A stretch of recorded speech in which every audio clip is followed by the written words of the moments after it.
ከቡና ምርትና የወጪ ንግድ ጉዳይ ጋር የተያዘ ዘገባ ይሆናል የምናገኘው። ኢትዮጵያ በ2018 ግማሽ ዓመት ከቡና ምርት ከ1.3 ቢሊዮን ዶላር በላይ ገቢ ማግኘቷን የሚገልጸው የቡናና ሻይ ባለስልጣን ይህም ካለፉት ዓመታት አንጻር በ3 እጥፍ እድገት የተመዘገበበት መሆኑን አሳውቋል። ተቋሙ ይህን ያሳወቀበት የአፍሪካ የቡና ሳምንት ካለፈው ሰኞ ጥር 25 እስከ ፊታችን አርብ ጥር 29 2018 ዓ.ም ድረስ በአዲስ አበባ መካሄድ ላይ ነው።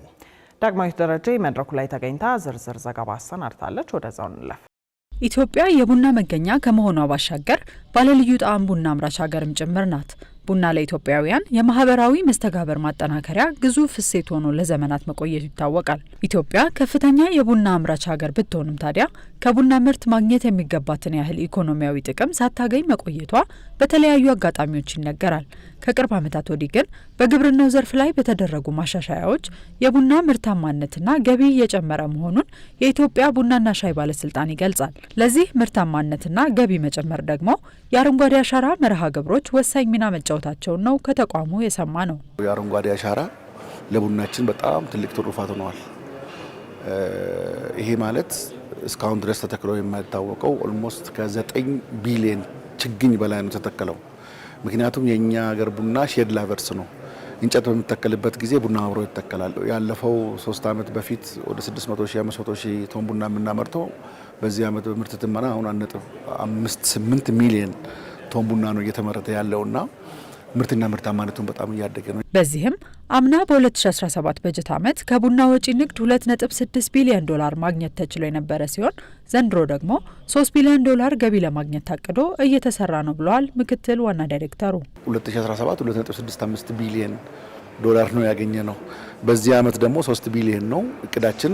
እስካሁን ድረስ 6 ወር ካደረ ምርት ብቻ ራሱ 1.345 ቢሊዮን ዶላር ገቢ አግኝተናል። ይሄ ማለት 2015 ያገኘነውን በ6 ወር ነው ያገኘነው። 2015 1.331 ቢሊዮን ነበረ።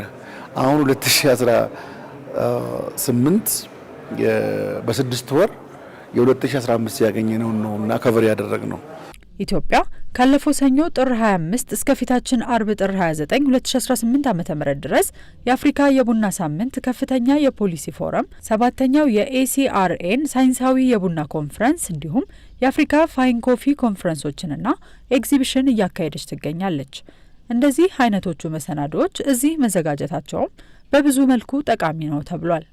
በሀገራችን እንግዲህ አንዱ ትልቁ ነገር እንደዚህ አይነት ኤግዚቢሽኖችን እያካሄድን ነው ያለ ነው። እኛ ወደ ውጪ ሄደን ማሳየት ብቻ ሳይሆን እዚህ ሀገር ውስጥ በሚመጡበት ጊዜ እነዚህ እንትኖች ለኛ ያለው ጥቅም በጣም ዘርፈ ብዙ ጥቅም ነው ያለው።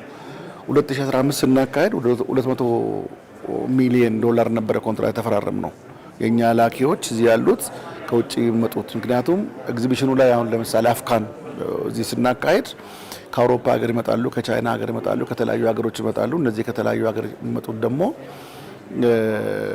ኮንትራት ተፈራርሞ ነው የሚሄዱት። ይሄ አንድ ጥቅም ነው። ሁለተኛ ጥቅም ኢትዮጵያ ቡና እንዴት እያመረተች ነው የሚለውን ነገር ኮፊ ሳፋሪ የሚባል አለ። የተለያዩ ቦታ እየሄዱ በኦሮሚያ ክልል፣ በሲዳማ፣ በተለያዩ በደቡብ ቡና አምራች አካባቢዎች እየሄዱ ከገዢዎች ጋርም አልፎም ደግሞ ተመዝግበው የሚሄዱ አሉ። የመግዛት ፍላጎታቸውም ይጨምራል ማለት ነው። በእነዚህ መሰናዶች ለመታደም የሚመጡ የውጭ ሀገር ዜጎች መበራከትም የቱሪዝም ገቢን እንደሚጨምር የተገለጸ ሲሆን ቡና ለኢትዮጵያውያን ከገቢ ምንጭነት ባለፈ ባህላዊ ትስስር ያለው በመሆኑ የአፍሪካ ሀገራትም ከኢትዮጵያ የልምድ ልውውጥ ሊያደርጉ እንደሚገባ ተነግሯል። ከዚህ ባለፈ የአፍሪካ ሀገራት እሴት የተጨመረበት ቡናን ከአውሮፓና ከሌሎች አህጉራት ከሚያስገቡ ኢትዮጵያ ለአፍሪካ ሀገራት እሴት የተጨመረበት ቡና የምታቀርብባቸውን እድሎች ይፈጥራል ብለዋል ምክትል ዋና ዳይሬክተሩ። እኛ 50% ቡና እንጠጣለን።